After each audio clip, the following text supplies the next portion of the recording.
tardes. Pues el primer tema que nos trae a esta pequeña información es sobre la inversión extranjera que actualmente se encuentra en nuestro país. Entonces, pues dando a continuación sobre eso, en el año 2020, la Secretaría de Economía de México recibió un flujo de la IDE, inversión extranjera directa, por 29 millones 29.709.4 millones de dólares en el 2020.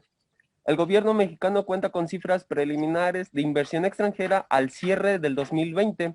Como es usual con este tipo de datos, se ajustará cuando haya más información de operaciones en este periodo. Con el comunicado número 0080 de la Secretaría de Economía en Ciudad de México del 18 de febrero del 2020, el gobierno mexicano, como anteriormente lo comentabas, tiene un cierre de 29.079.4 millones a comparación del 2019, que fueron 32.921.2 millones de dólares, cual se explica que es la situación sobre esta disminución de la inversión extranjera es sobre la pandemia COVID-19 que actualmente azota a nuestro país y al mundo entero. Por eso la disminución de la inversión extranjera que actualmente se encuentra en nuestro país. Continuamos con los demás compañeros y paso los micrófonos a mis compañeros y compañeras. Bueno, ahora vamos a hablar sobre lo que es la oferta y la demanda. Bueno, pues actualmente en nuestro país, pues como sabemos, tras la pandemia de COVID-19, encontramos que pues la oferta ha aumentado. Como sabemos, pues son los bienes que producen las empresas.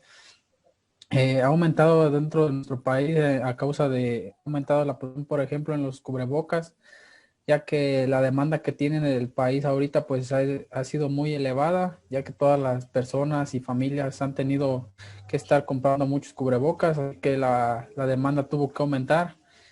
Algunos efectos que ha tenido esta oferta, pues que ha hecho que suban los precios, habiendo una gran inflación en los productos, no solo hablando de los cubrebocas, sino de diferentes tipos de productos que se consumen como diariamente, ya que pues su producción ha sido muy costoso para producir por lo mismo de que es muy demandado los productos y la inflación ha aumentado.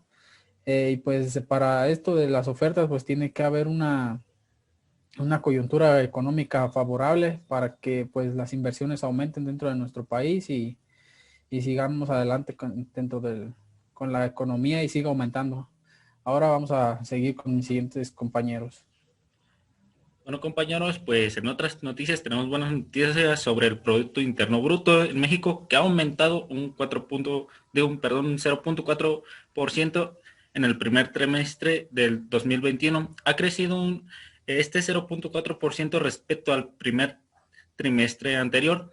Esta tasa es de 19 décimas menor que la del cuarto trimestre del 2020 debido a la pandemia, cuando fue del 3.3%. La variación interanual del Producto Interno Bruto ha sido del menos 3.1%, que serían 14 décimas mayor que la del cuarto trimestre del 2020, que fue del menos 4.5%. La cifra del Producto Interno Bruto en el cuarto trimestre del 2020 fue de 248.982 millones de euros, con lo que México se sitúa como la economía número 14 en el ranking del PBI trimestral de los 51 países que aplicamos.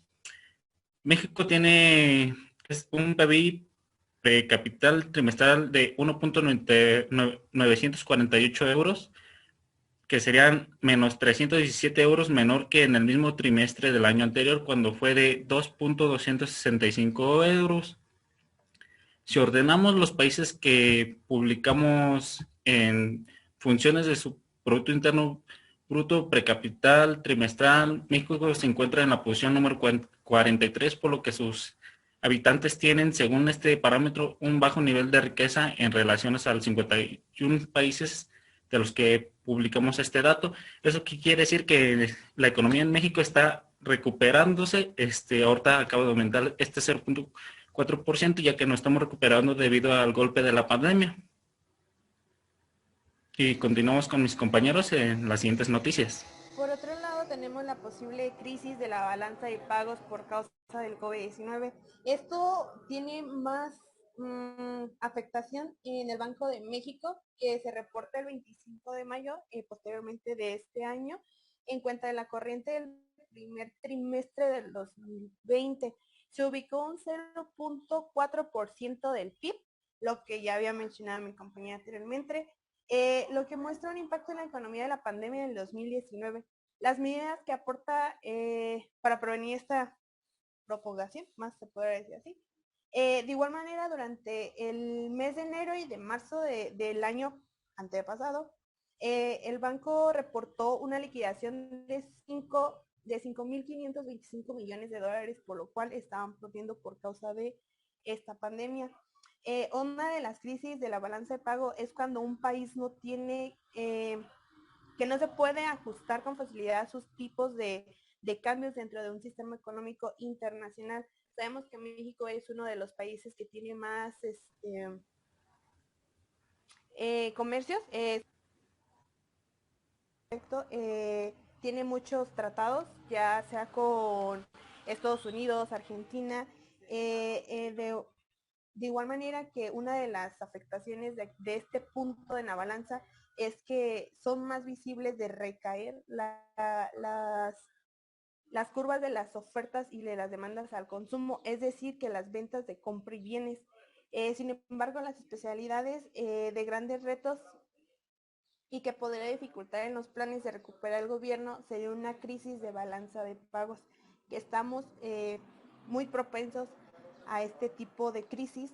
De igual manera no se puede ajustar con facilidad tipos de cambio. Es muy complicado que este tipo de crisis de la balanza de pagos se pueda acomodar de así de un día para otro. Entonces requiere muchos economistas, mucha investigación y muchos tratados internacionales para saber cuáles son las economías, los efectos, y de ahí también evaluar un desequilibrio para saber los precios relativos que son relativamente de los consumidores. Los bienes también pueden perder una cierta producción y un atractivo para la inversión. Eso quiere decir que muchas veces puede cambiar incluso el precio o el estado de cómo están los artículos o los bienes en este caso.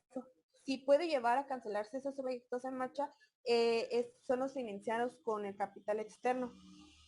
Entonces, no queda más que decir que la balanza de pagos en esta crisis que estamos pasando de la pandemia es un poco más complicado por el aspecto de que será un poquito más complicado llegar a buscar una solución a cada uno de los tratados y de los países que estamos llevando. Y a continuación mi compañera les dará otro tema a investigar. Bien, y por otro lado vamos a analizar qué comportamiento habrá en el tipo de cambio.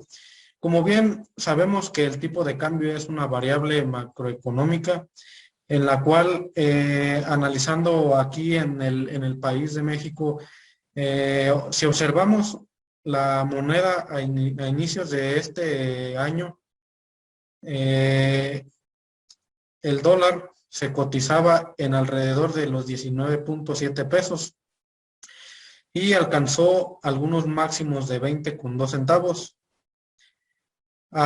Y lo que a su vez también llegó a tener un precio de 18.5 pesos por dólar. Entonces, esto nos indica que en el país se ha mantenido una estabilidad económica pese a los problemas que han surgido a manera mundial, como es el tema del COVID-19. En el país, por lo que podemos saber, que a corto plazo, digamos, entrando en este año, los movimientos que se pueden especular sobre los mercados financieros que más influyen sobre la cotización del peso mexicano, este tipo de movimientos son motivados por una coyuntura que puede ser externa o interna, dígase, de los extranjeros que vienen a invertir aquí al país o de los propios inversores que son mexicanos. Y además también esto influye por el tamaño de las influencias de países exteriores, como lo son principalmente Estados Unidos, la zona europea o China. Además, por la publicación de los indicadores económicos suele tener un impacto en la cotización de esta moneda. Existe un contraste, la coyuntura interna suele tener menos peso, pero siempre dependerá de la magnitud de alguna noticia o evento económico